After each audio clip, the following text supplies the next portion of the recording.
امام علی علیہ السلام نے فرمایا،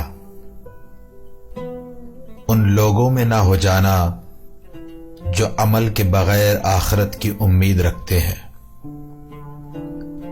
طویل امیدوں کی بنا پر توبہ کو ٹال دیتے ہیں، دنیا میں باتیں زاہدوں جیسی کرتے ہیں اور کام راغبوں جیسا انجام دیتے ہیں۔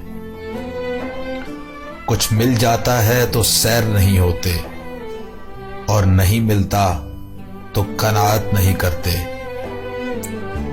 جو دے دیا گیا ہے اس کا شکریہ سے عاجز ہیں، لیکن مستقبل میں زیادہ کے طلبگار۔ لوگوں کو منع کرتے ہیں لیکن خود نہیں رکتے، اور ان چیزوں کا حکم دیتے ہیں جو خود نہیں کرتے۔ نیک کرداروں سے محبت کرتے ہیں لیکن ان کا جیسا عمل نہیں کرتے، اور گناہگاروں سے بیزار رہتے ہیں لیکن خود بھی انہی میں سے ہوتے ہیں۔ گناہوں کی کثرت کی بنا پر موت کو ناپسند کرتے ہیں، اور پھر ایسے ہی اعمال بھی قائم کرتے رہتے ہیں جن سے موت ناگوار ہو جاتی ہے۔ بیمار ہوتے ہیں تو گناہوں پہ پشیمان ہو جاتے ہیں، اور صحت مند ہوتے ہیں تو پھر وہی لہو و لعب میں مبتلا ہو جاتے ہیں۔ بیماریوں سے نجات مل جاتی ہے تو اکڑنے لگتے ہیں، اور جب مصیبت میں پڑ جاتے ہیں تو مایوس ہو جاتے ہیں۔ کوئی مصیبت نازل ہو جاتی ہے تو مضطر لوگوں کی طرح دعا کرتے ہیں، اور سہولت و آسانی فراہم ہو جاتی ہے تو فریب خوردہ ہو کر منہ پھیر لیتے ہیں۔ ان کا نفس انہیں خیالی باتوں پہ آمادہ کر لیتا ہے، لیکن وہ یقینی باتوں میں اس پر قابو نہیں پا سکتے۔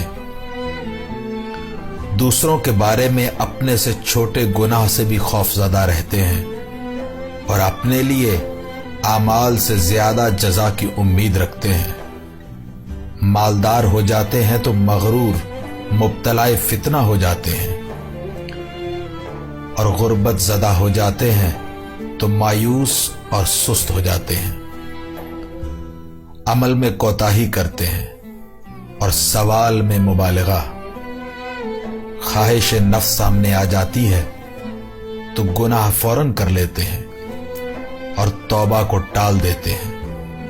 کوئی مصیبت لاحق ہو جاتی ہے تو اسلامی جماعت سے الگ ہو جاتے ہیں۔ عبرت ناک واقعات بیان کرتے ہیں لیکن خود عبرت حاصل نہیں کرتے۔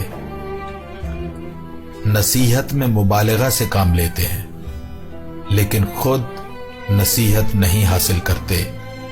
قول میں ہمیشہ اونچے رہتے ہیں اور عمل میں ہمیشہ کمزور۔ فنا ہونے والی چیزوں میں مقابلہ کرتے ہیں اور باقی رہ جانے والی چیزوں میں ہمیشہ سستی سے کام لیتے ہیں۔ جو حقیقی فائدہ ہے اس کو نقصان سمجھتے ہیں، اور جو حقیقی نقصان ہے اس کو فائدہ تصور کرتے ہیں۔